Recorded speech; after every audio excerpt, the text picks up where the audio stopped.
Hey, what's up, Can't Believers and high performers? Welcome to another episode of the Can't Believe I Made It podcast. Today's episode is really special for me. I wanted to invite on a dear friend who started out as a client, JB Clark. You will grow to know him as a professional storyteller, as a fat advocate, as well as someone who understands what the process looks like. I met JB probably at the start of the pandemic. His wife had actually reached out on behalf of him asking, hey, there's some things going on in my husband's life and I love him more than anything. And to be honest, how many of us have seen our loved one suffer in silence? And you want to help them so vividly, but there's just only so much that you can do.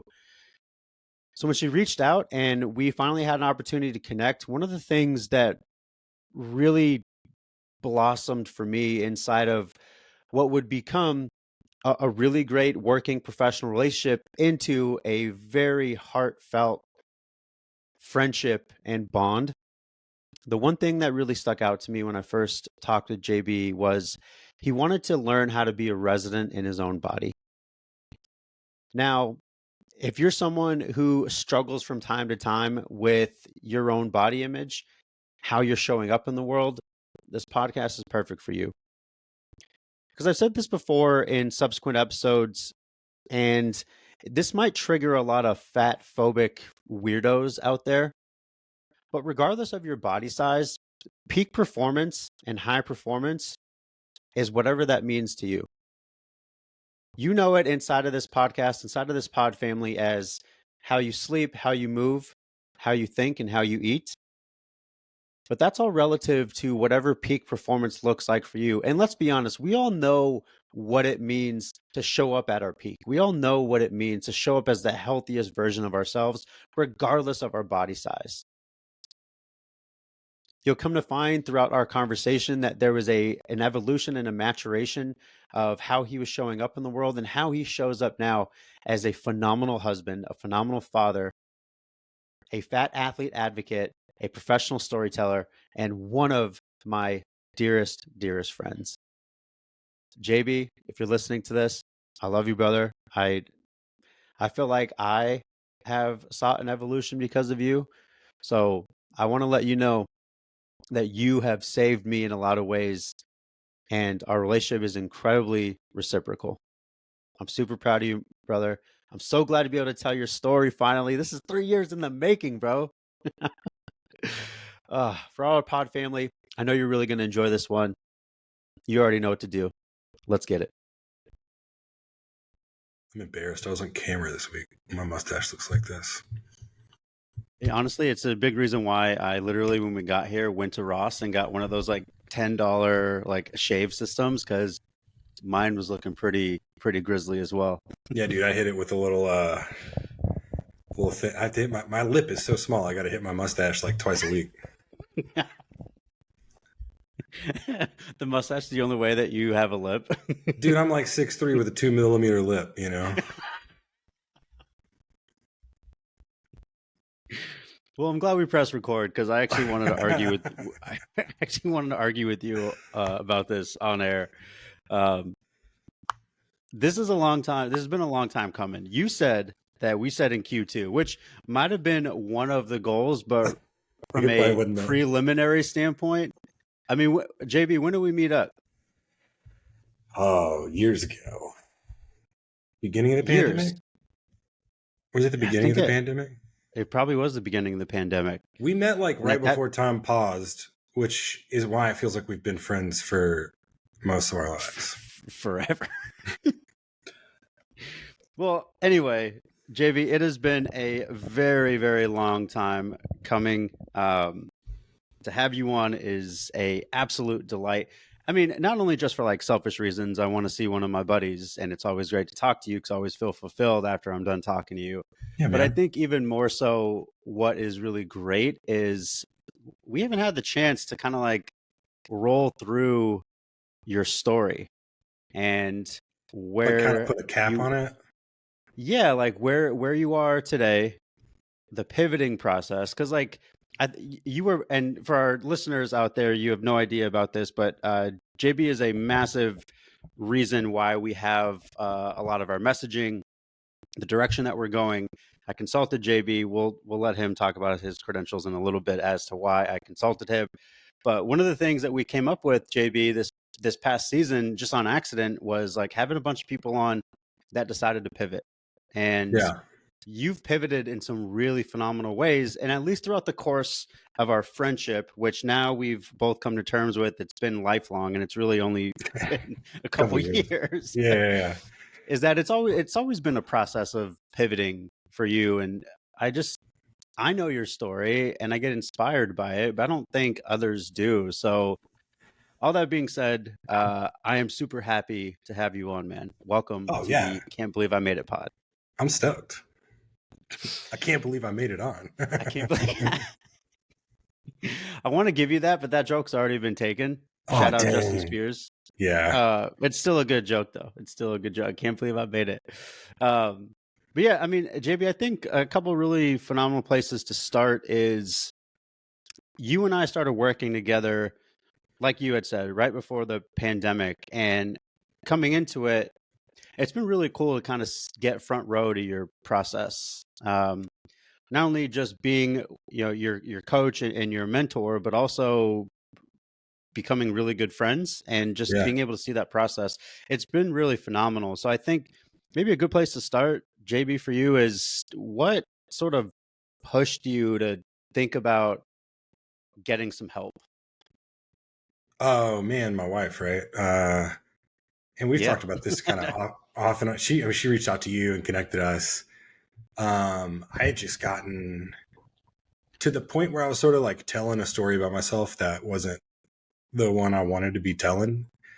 Or I was living a version of I was not living my most idealized version of my own story.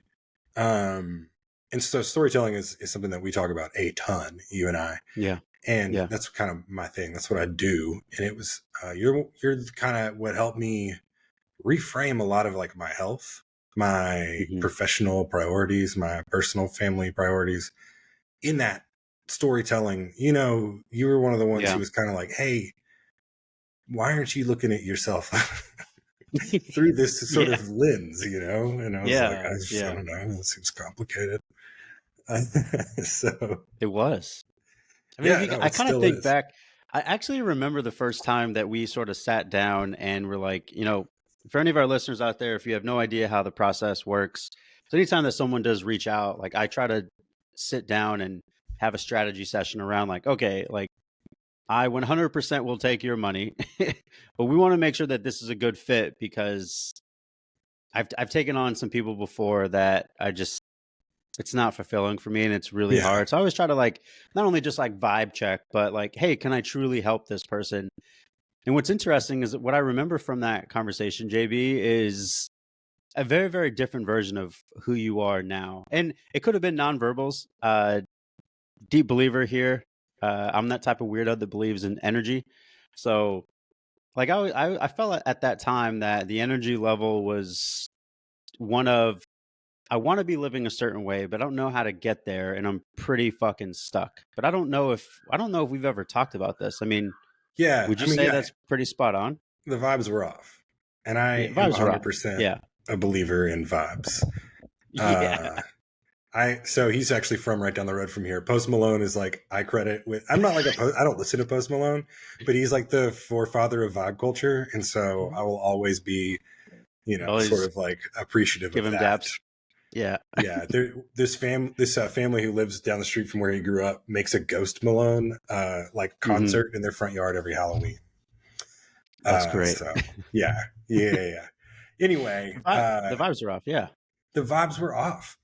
And so, I was like pouring out a lot. And then I wasn't replenishing it. I thought that I was, like taking time to do what I wanted to do. But I was really taking time to do like romanticized self-destructive habits. Yeah. Because like nothing better than chain smoking on the front porch with a good book. Now, if I did that, like if I smoked one cigarette on the front porch right now, I would die. Yeah. I just I'm far enough removed from it. But You're definitely right, because I find that a lot too, because I mean others kind of take sarcasm and humor as a coping mechanism. But I do remember that because it was romanticizing things that weren't serving you, whether it was things surrounding food, things surrounding like any sort of alcohol intake, or cigarettes, things like that. I do remember that, like, it was a, hey, I want to compulsive change these things. production, like creative Yeah, sort of, yeah. exactly, It was right. It just was like a like, I real want to stop these resistance. things. It was a resistance to sustain balance, Yeah. which I think is hilarious because my hockey coach, like, by the way, would not be playing hockey right now as an adult if it wasn't for like the work we did. But like my hockey coach had me skating on one foot the other day, like after me and my therapist that day have been talking about how like I'm so tired of having to do balance all the time. And then I go Yeah, to hockey practice that night and he's like, all right, we're skating on one foot. And I was like, I swear, man. I swear if Dezi was I here, I'd just put him through the promised my boards. therapist. I mean, JB, we're gonna get here, but I just want to give our listeners like a picture of what this looks like. I'm gonna need your stature credentials. You said how Oh, tall? yeah. It's like 6'3", Like, people 300 paint people a pounds. picture of how big of a person it is on skates traveling extremely fast at you. Yeah, 6'3", 300 pounds. Krang from Ninja Turtles. It's like a giant body meat suit with a brain. Like, that's me. I use that example all the time because, like, we also talked about being a resident, like, sort of in your body. Because I've always lived Yeah. just in my head, and so it wasn't until I Hmm. took care of my body that I realized, like, oh, they're super connected. Which, like, duh, Yeah. I have a neck. Yeah. Oh my God, I totally forgot about I'm so glad that we're talking about this now, because now like everything is coming back to me. That was the one thing in our preliminary conversation that you kept coming back to. Like, we couldn't really paint a picture of what you were looking for outside of, hey, just, I want to be a resident in my body again. Because I tend to find this a lot. And this is something that happened very early on. We talked about romanticizing habits and rituals that no longer serve you. But you were like really good at that. You were a freaking ninja, because it was like, listen, man, I know I need to change these things, but do you know what it feels like to do X, Y, and Z, and then pump out a paper, and then pump out a song, and then launch a podcast? Like, is Mhm. great. And I'm like, the latter sounds great, but do we Yeah. need all these other things? Yeah, and it's like you're not really getting to the launch part, big guy. You think maybe Yeah, we're burning everything down yeah, beforehand into a pile of ash, and it's like, no, it's just the cigarettes from last night. And you're like, exactly. yeah, So, yeah. So a lot of the stuff we worked on was like reframing. So I guess how I'd gotten there was I've always had disordered eating. I've always been in a big old body, right? Since I was a kid. hmm, Grew up on a farm in Texas. Like my family's big. We're big people. yeah. If you can't tell, Um, JB has a southern drawl, and I'm here for yeah, Texas, it. Mississippi, big people, Yeah, yeah, big family. We're loud. We're like ideological. We take up a lot of space. Like, and so that's not always celebrated in culture. And when I was a kid, like that's just yeah. like, it was bad to be fat and gay. Luckily, it's Hmm. 2023. You can be both of those things in most Yeah, communities, and people are happy inclusion. for you, and that's God great. damn And it. but sort of like taking those stories back is a big part of reframing. So if I'm fat and that's bad, right? Well, then I've got to get better. I've got to I don't my body doesn't deserve to be fueled because it isn't fitting into the standards that I expect from Yeah, it. I don't deserve to rest because I need to go work out. Like I was just constantly injuring myself exercising. It was yeah. never that I like got so fat or whatever that I didn't play sports. Like I've always been this Hmm. big. I've Yeah. climbed mountains. I'm playing a hockey doubleheader this Saturday, and like I'm not worried about it. No. Yeah, so like it's just that size thing. So once I got over that like size piece and use it to my advantage, then we're not like telling a story about punishment. Then it's like, okay, like it's fine if you don't run this week 3 times because you bruised your tailbone 2 weeks ago I know, and you've right? got a double header to tomorrow and you're sure not going to sit out your hockey game. So like, Yeah. don't go to the gym today. Like it's okay. You don't have to punish yourself, you Yeah. know? And And so finding that balance between like it's like, well, what if I let myself slack off? It's like, is that the kind of person you are? Yeah. Like, No. build a routine.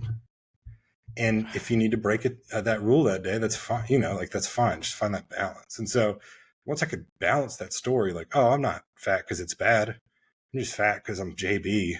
And like my Yeah. family has had, like there's just generations of like all kinds of like scarcity and food trauma and stuff like that goes just into, body size. Yeah. And who cares? Like my captain, the other day was like, hey man, I need you to switch over to this side when we're taking face-offs in their end because I need you in front of that goal. Like he was like 5 feet tall even. He's like, I don't need to be in front of that goal. I need a six. Yeah. Like on skates, I'm like, I look like a 6'5", 400 Yeah, pound, like, you're and I'm a fast. big dude. Yeah. Like I do squats and Like, run and swim. Like I'm fast on skates. I'm not quick. I'm not I quick. got a booty. Yeah, I do. I didn't have a booty before we started hanging out. You made me do so many squats.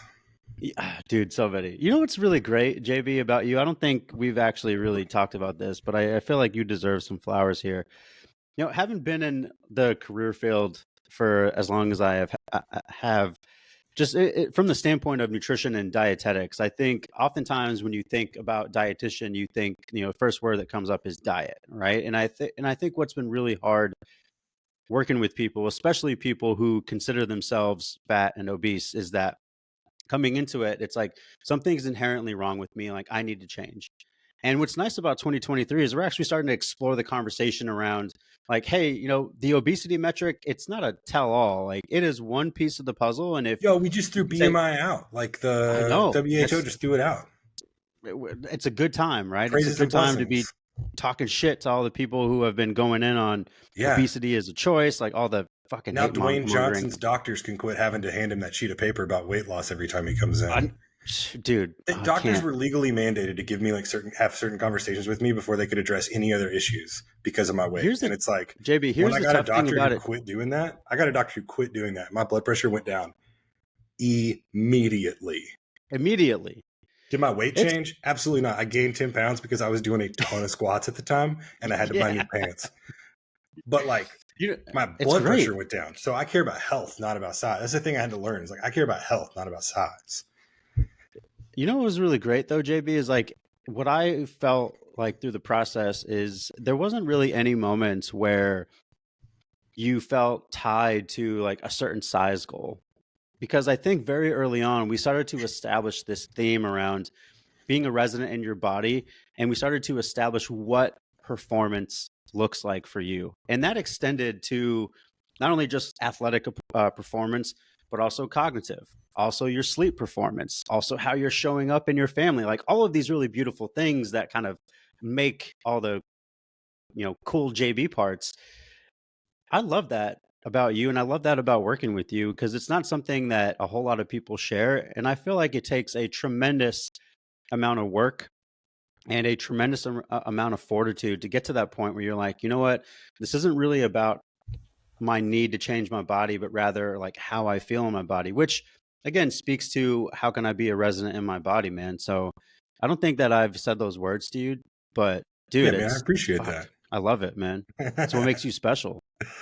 So, and that was that reframing of all of it because stress and shame. So I do some research on this. I did some of this for my master's program and got a little busy, so I'm not keeping up. But you asked me at least quarterly, hey man, how's that thing? I know. The paper's out there. We can link to it. And there's some stuff on my website, but basically about shame and fat shame specifically, but shame is shame. Mm-hmm. And that the link between shame and cortisol and stress and cortisol production and the link between cortisol and inflammation. So like half the stuff that we said was BMI related is cortisol related. And you gain weight and also just size when it's inflammation. Cortisol is inflammation, right? We know that that's basically just like the enemy of all things. Yeah. So like if you're at work and you're like, I got to get stressed out so that I can get more stuff done. I got to set an unrealistic goal. If you don't do that, you'll be healthier and you'll do probably more because you'll be a healthier. But that's the thing is like, you have to have somebody come alongside you and be like, you have to draw this boundary. That was who Dezi was for me. It's going to suck for everybody around you and you feel like you're holding up the whole, but you have to draw this boundary and then figure out what you can handle. And so drawing those Yeah. boundaries, you get to say like, this is an acceptable amount of work for me. And then whenever you're not stressed the whole time, you're like, oh, cool, I can actually knock out like 3 more things. And then I'm gonna hit the gym because that's what I do at this time every day because it's a routine. Yeah. And then you're at the gym feeling good about your workday and good about your body. And so you get endorphins. You don't get, and look, cortisol also, that's a drug, you know, like my therapist all the time is like, you getting back on those cortisol hits? Yeah. It's like, oh, geez. You know, he'll start talking to me like I'm a meth addict, but cortisol. And that's what it is. Cortisol is like, you know, Adderall or whatever. And so it triggers those fight or flight metrics. And so if you go to the gym and do the endorphin route instead, hey, this is fun. I like, and not like I got to do these because I got to be a certain size, but like I'm going to go to the gym and use the machine that makes me happy.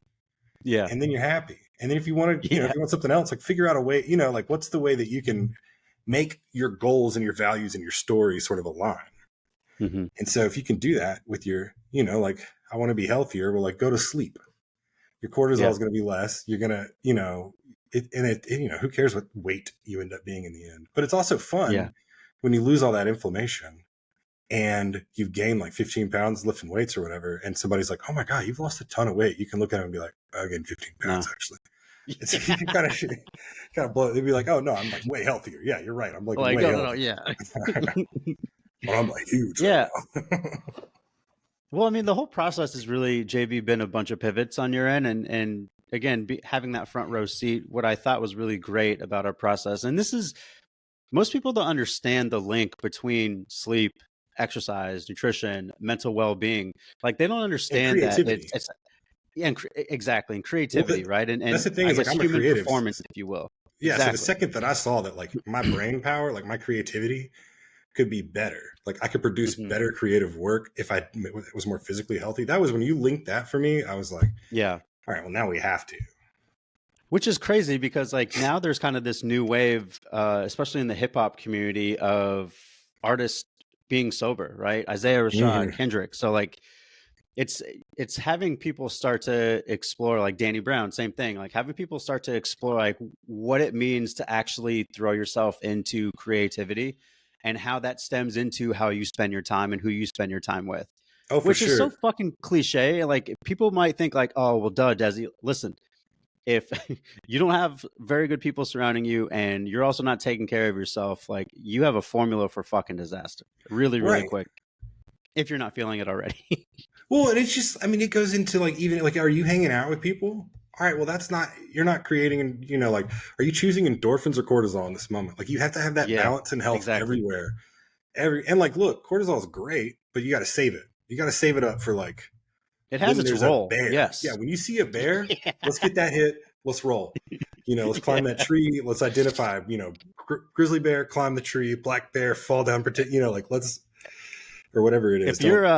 If you're in a fucking rec league, on skates, in Fort Worth on a Saturday in a doubleheader, and you need some cortisol. The defenseman is coming at you. You just fall to the ground. Act like you're dead. Oh yeah. Yo, last week a guy who was 5 even, I swear to you, was trying to fight me. I'm not like punching me, slashing me, and I was just like, you're mad at me because you skated into me and fell over. Why do you think you're gonna get new results? I was like, I wish, you know, and I didn't even get mad at him. I just thought like, I wonder what's going on at home, man. I hope he's getting a release out here. Which is loving of an individual do you have to be in the thralls of competition and something like that happens and just be thinking about the other person? JV, you're better than me. That dude for that reason. Me, and I had that thought, and then I was like, man, this is great. You know, like draw some boundaries. It really is like, I don't know, it's a whole thing. Well, I mean, so if we look at the trajectory of not only just at the beginning, our coaching relationship, and then what that stemmed into is what we found is the more that you took care of yourself, the more that you can throw yourself into your creative endeavors because the foundation was already laid, right? And mind you, like there was no perfection in that process. There were times where you were like, you know what? I need a little break. I'm going to go do that and I'll be right back. And I really loved and resonated with that. I like to call them my Dennis Rodman moments. Like, listen, man, sometimes I just want to fucking party. I'm going to go smoke cigars with my boys in Vegas for a minute. Yeah, I'll be back. I just want to party. 48 You know hours. what's fun right? is if like you're super healthy, you can sign up, like you can reach out to the people in your life and you can sort of set those up in advance and then pretend like you're having a Dennis Rodman moment, but really everybody's already like got the babysitting handled for you so that you can go like smoke cigarettes with your friends and watch punk bands. But you could be like, I'm out of here. This is dumb. And hit the road and everybody's like, he said he was going to do that last week just so that we wouldn't get mad. Yeah. Just let everyone that's on the email thread, JV's good. He'll be right back. Yeah, he's cool. It's like wrestling. We wrote it out. Yeah. But I think like looking back, there's been these like moments of pivoting for you. And I think what has been really fantastic is over the course of our time working together, almost 2 years, man, crazy, probably a little bit more than that. Is it 3 now? I think it's been 3. I think it's 2020 or 2021. I think it's 2020. Yeah, because October 2020. That's when it was October 2020. Yeah, that's when the squats happened because we had our strength conditioning coach doing live workouts for us. Squats. Oh my God, Squattober was nasty. Anyway, but what was really great about your process is like over the first 2 years, it was about how you're spending your time, right? And I think what has been really cool this last year is you've thrown yourself into some really cool and creative endeavors that are looking at what I would refer to as marginalized groups in this case, right? Because I think when we look at the topic of fat phobia, it's not something that people want to talk about because let's be honest, a lot of people who might hear this podcast, I hope our community are checking some of your privilege to a larger extent, are very fat phobic. And JB, you've gotten into an endeavor that I think is super interesting that I would love to pick your brain on from the standpoint of what started this process, what are you finding out, and where's that going? So I think early on you would sort of challenge me to like, you'd been asking me about my story and you kind of said, so you have been an athlete. And I was always like, I don't know. Like, no. And you kind of read back, like climb mountains, like playing hockey, played, this and that. And so, yes. Yeah. You're running off and on. It's like, oh, why don't you run? Oh, I always get hurt. Okay, well, what if we did it gingerly, And so you got me going on that. What if we took care of yourself? I don't know. Recover. Yeah, what if we got some knee braces? What if we only did it once a week? What if we took a walk? What if we got some ice? And I realized like, oh, I love running. And then being out there, I kept running into like people just treating me bad. I remember, and this seems fine. He probably thought he was helping me, but a guy like smoking a cigar stopped me and he was like telling me about how I got to hydrate and I got to be careful. And I was like, I need to not be next to your cigar. It's 100 degrees. Yeah. I need to not be, I'm a roll. How about you not blow this in my face right now? Yeah. And then, people kind of, I ran into this thing. I was trying to figure out like a way to sort of look at, I wanted to look at speed according to weight because I was just curious, like how fast 300-pound people run 10Ks. Yeah. And there's so much hate. People just being like, they should just lose weight to become a runner. And it's like, bro, I ran 100 miles last month. And I'm 300 pounds. I was 300 pounds when I started. It's like, if I could have ran more, I would have. I just have kids and a job. Like, it's like this idea that's just like, you have to get in shape before you're welcome in these communities. So I started doing some research. I was in a communications program. I'm a storyteller professionally, and I was getting my master's in science of communications, which is like a research-based program. And so I started looking at the data around shame communications and the health community. And it's just like, we cannot expect fat people to get healthier while treating them poorly. We cannot expect 100%. Fat people to have better health outcomes while discouraging them from visiting the doctor. We cannot expect fat people to engage in physical activity and group physical activity, which is super good for you, if we make them feel bad when they show up to the gym. We cannot treat, of course, fat people have worse outcomes health-wise if they have to treat obesity before they're allowed to treat cancer or even screen for it. That's real. People die of cancer because they have fat bodies. Yeah. And so I started looking into this stuff and it's just like, okay, well, is being fat wrong? And then I was like, wait a second. Even if it is, this is ineffective. I was like, all right, even if being fat is the most unhealthy thing and the most expensive thing for our healthcare system, this is not the right, this is just statistically ineffective. I was like creating Yeah. cortisol. We know, like I looked at all the research around like, or not all of it, but as much as I could, a bunch of research around cortisol Yeah. production. And I got an advisor who works on diabetes communication in like the Arkansas Mississippi deltas, which is close to I have a lot of family in the Arkansas Mississippi deltas who have diabetes. And so it's just basically trying to like get rid of amputation rates and stuff. So how do we do that? We make it less shameful to talk about. Does that mean fewer people have diabetes? No, that means more people will probably actually get tested for diabetes. Now we're going to see it go up. So fewer the rates go up. Though. Yeah. Fewer amputations. Yeah. Great. Fantastic. Now, does it suck that everybody still has diabetes? Sure. Do you think it's wrong? Some people do. Do those feet still exist? Fantastic. So like, if we were nice to them, their feet stay on, right? So be nice to fat people. Just literally, if you are wondering like, how can I make fat people healthier? Just be nice. Even if you believe that it's wrong to be fat, be nice to them. They're going to have better health outcomes. Now, if you're out there for fat because you're like, well, it's wrong to be a different size, then fuck you. But if you're out there for health, double time. Look, there's nothing wrong with wanting to like change your body composition. But if you want to change your body composition to meet some sort of shame requirement, that's not healthy. And so you can say that you want to change your body composition to meet some sort of health requirement or like physical requirement. But if it's not a healthy approach, you cannot say that you were interested in health at that point. Right. Agreed. And so then I did some more research and I was like, okay, cool. So we looked into, is it unhealthy to be fat?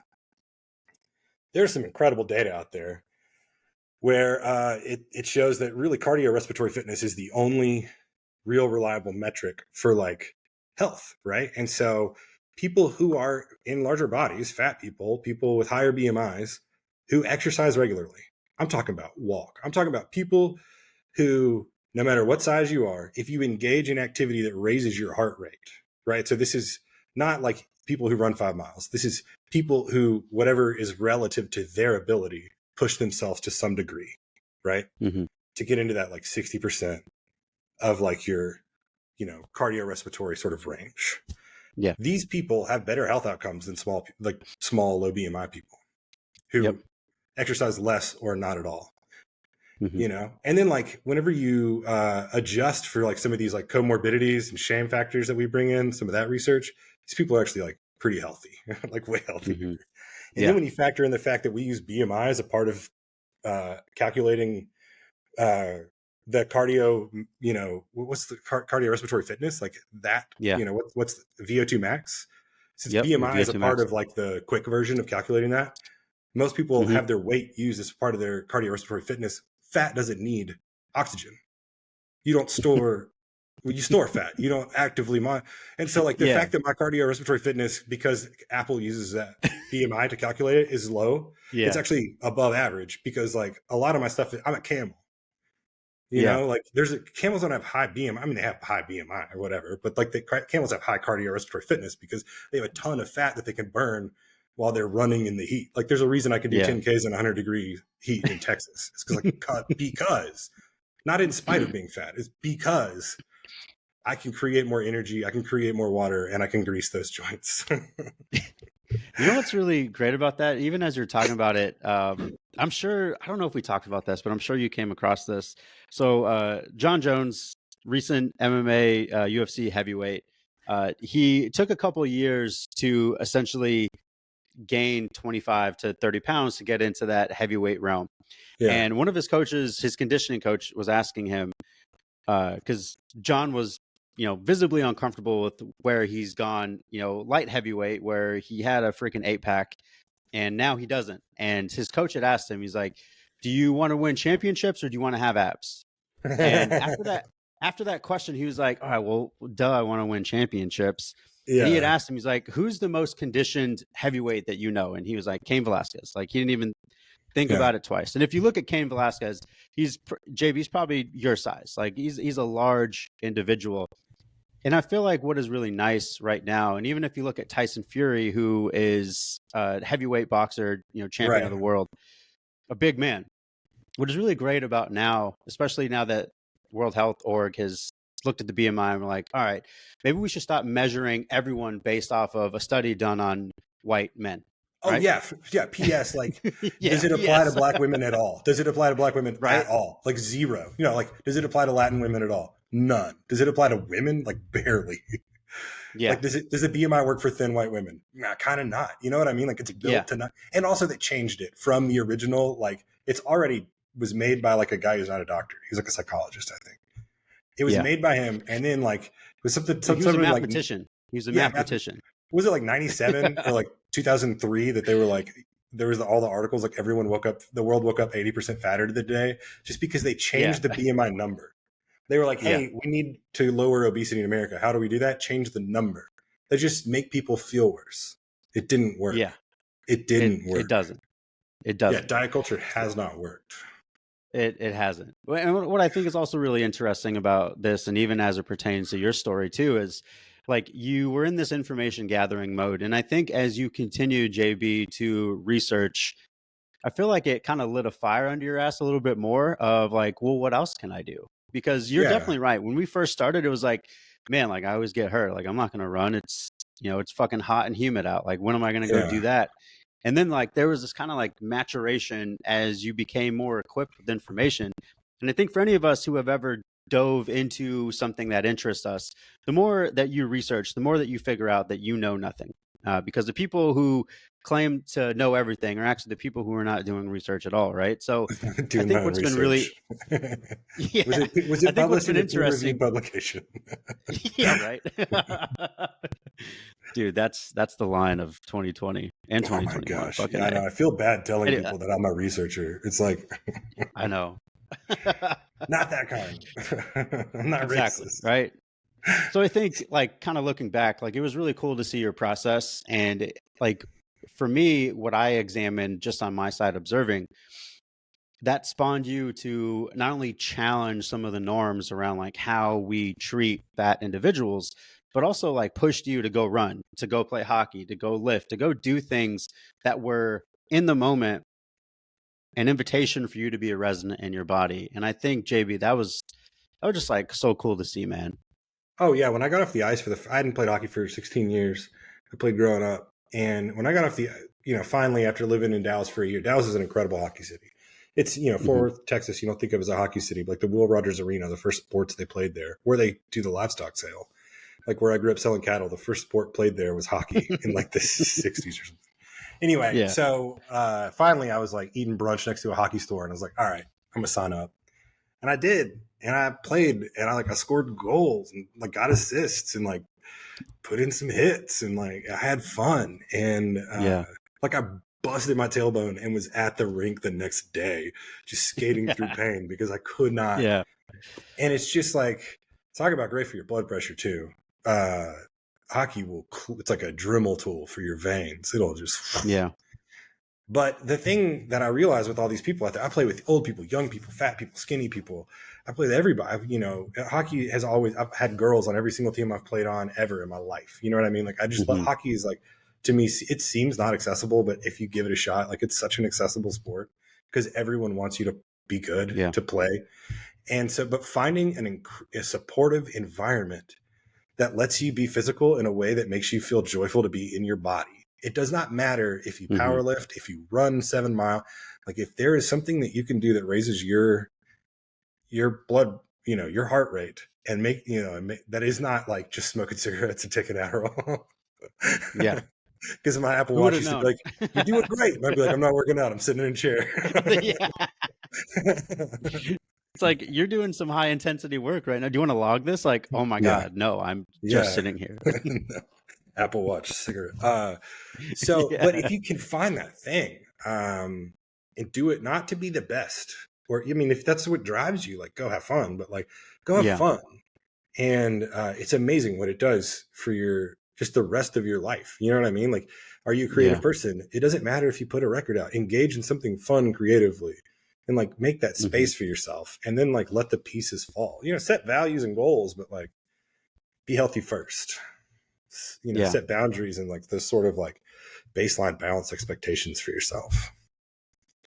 And like, I also think a really good call out here is like super cliche, but it's very true, especially in my observations.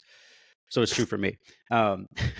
Like health is in the eye of the beholder. Like I think that we all know. And if you don't, I think some self-awareness exercises are great for you to start exploring. Keep listening to episodes if you want to understand what that means. So I feel like when you're stepping into a season in your life or an encounter in your life where you're healthy. Like, I think we all know that. Like, we're showing up as the healthiest version of ourselves. We may not know the details of what that looks like, but I think for a lot of us, hopefully we've had those moments where it's like, okay, like I feel good about where I'm at here for whatever reason that is.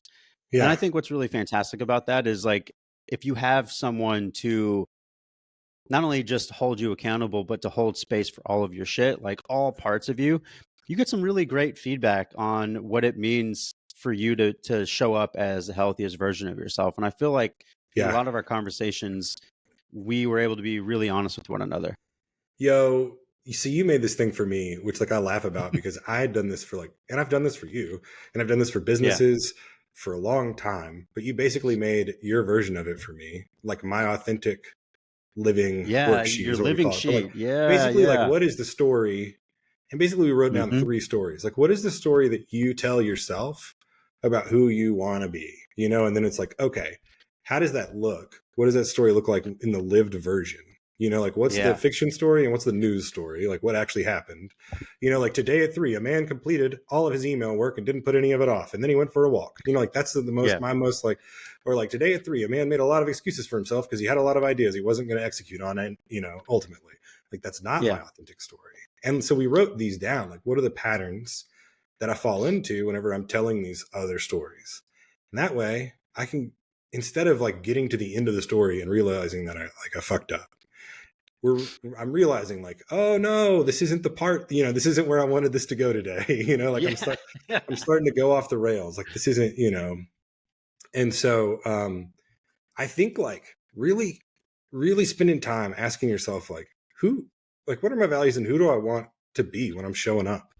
And you know, a lot of people are like, an influencer. It's like, no, like what, we were talking about this the other day, like people who are like, what's up? It's day 35 of like whatever, like be good today. And it's like, what's the Yeah. thing?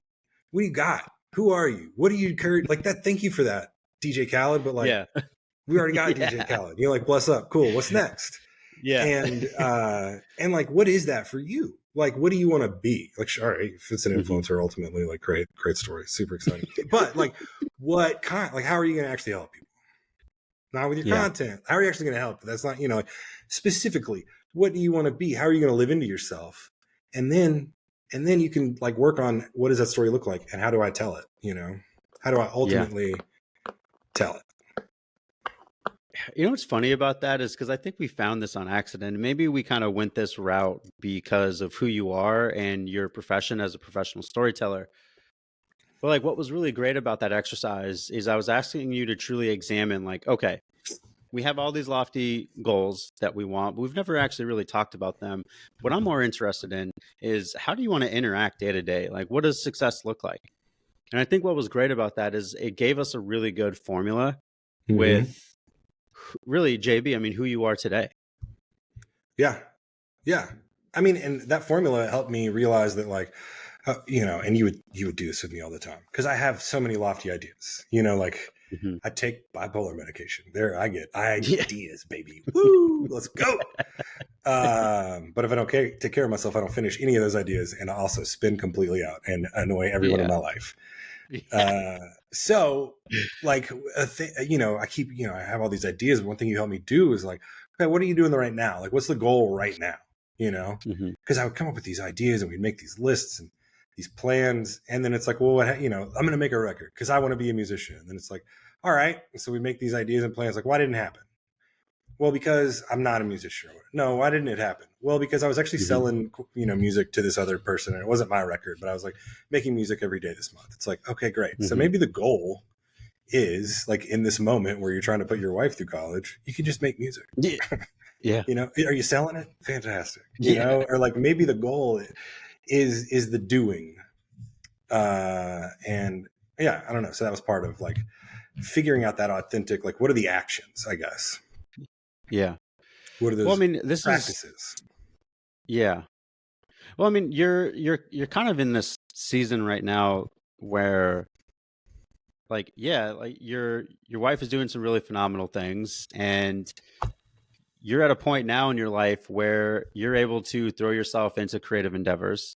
You're able to throw yourself into what feels good. How do I be resonant in my body? So, like, I think you know this. Like, I don't try to program any sort of questions with guests. Like, I really love it to be an organic conversation. But the one question that I do love asking, and I'm going to ask you the same question, JB, as we come to a close here, is obviously this is the Can't Believe I Made It podcast. So, have you made it? And if not, what does making it look like for you? Which I'm super interested in because it's been a while since you graduated. You know what I mean? So Yeah. where are you at now? So like, have I made it? Will I ever make it? No. Yeah. Right. That's sort of like I always have another thing I want to do. But when I was Yeah. growing up, I always wanted to be besides like a firefighter in an airplane, like an Air Force pilot and like a superhero, I always wanted to be a dad. I always wanted to be a writer, and I always wanted to be a rock star. Yeah. And I'm not a rock star, but I am I work enough to put selling music. Yeah. I have to put it on. I don't make a ton of money, but I work enough to put it on my tax return and for like people to invite me to play at things regularly. Yeah. I have never been paid to do a thing besides storytelling since I graduated from building seawalls in high school. Ever since that last seawall job, it's been all storytelling, whether that be through songwriting, through marketing, through video production, through academic research and writing, through newspaper, magazine writing. Like I've always been a writer, and I've got 2 kids who I've started playing games with them on my to-do list because I had lost sight of. I'm like trying to check everything off, and it's like, dude, you always want to be a dad. So I am a working writer, a working musician, and a father. I have made it. I have. And it's the balance. Yeah. It's just like building that in. Like, how do you balance your physical, your emotional, your social, and your creative, life. Yeah. And when you can find that, it's easier to find that when you know what your goals are. And when you can find that, it's easier to see that your goals are that, attainable. They're there. Yeah. Yeah. Man, like I said, this has been a long time coming. I wanted the opportunity to tell your story because I feel selfish just keeping it to myself. So, you know what I mean? Like, I feel super selfish because no, yeah. Not only do I want to tell your story, but I also want to remind people out there that from the standpoint of performance, I think it's extremely special if you can get to a place where you can recognize some of the areas of progression that you would like to go down and be okay with some of the failures that happen throughout the process. And I think, JB, what has been really great is, once again, I get that front row seat of kind of seeing what that maturation looks like. So, moving ahead, how can our community here inside of the Can't Believe family, how can we support you? What sort of things you got going on? I'm still very, very interested to see how this, what are we calling it here? The fat athlete? Like, what are we calling it? Oh, so I've got a domain, heavyweighttrackstar.com. I don't know if it actually links to my writing at the current moment, but lettersclark.com is like where I do my portfolio, where I think I have a link to my research there as well, but I'll have that sorted out at lettersclark.com if anybody goes there from here. Put that in the show notes. Yeah, I kind of want to tag what you were saying just a second ago. This is just something that you brought home to me through like action, through, not necessarily through like express, like pounding over my head, but just through, and it's this thing is like, you're very interested in like, what does the high performance look like? What is the goal? Like, how can we turn this into a thing? Are you trying to make money for you? How can I, like, why are we talking about it? Why not? Are you trying to get in shape? Like, okay, great. Are you, like, are you going to quit smoking? Like, it's in to quit, And there's a lot of this sort of like goal, but the one thing that you do is like, no matter what your goals are, like you're really like, what are your values and are you doing that? Right. And so like, I don't know, a lot of times they'd be like, well, I'm not going to hit this big lofty goal that I set for myself, so fuck it, let's burn it down. And one thing that you got me really into is like just creating habits around this, like, yeah, fine, whatever. You didn't get that short story published last week. It's a great short story. Like, go write, keep writing, like keep writing. Just don't, like, And that's the thing. It's like, are you a writer? Well, do you write today? Like, are you interested in health? Like, are you going to be a high performer? Like, well, are you performing today? You know? Yeah. And did you perform yesterday and tomorrow? Because like maybe today you're not, but like, are you performing 5 days a week? You know? Let's go. Yeah. That's good. Yeah. 3 days. Well, I mean, JB, we'll, I don't go away just yet, because I want to connect with you a little bit more after we're done here. But man, like I said, I'm super excited. Yeah. I selfishly wanted to keep your story all to myself, but I couldn't, because I think it's a really great stark reminder of like what beautiful things can happen if you align your behaviors with your values and vice versa. And that part I'm here for, man. So congratulations. I am super excited to continue to see your process. We'll make sure that we put all of JB's information in the show notes so that you can go over there, give him some support. Remember the name JB Clark. I'm just telling you that right now. Love you, buddy. Appreciate you, dude. Love you too.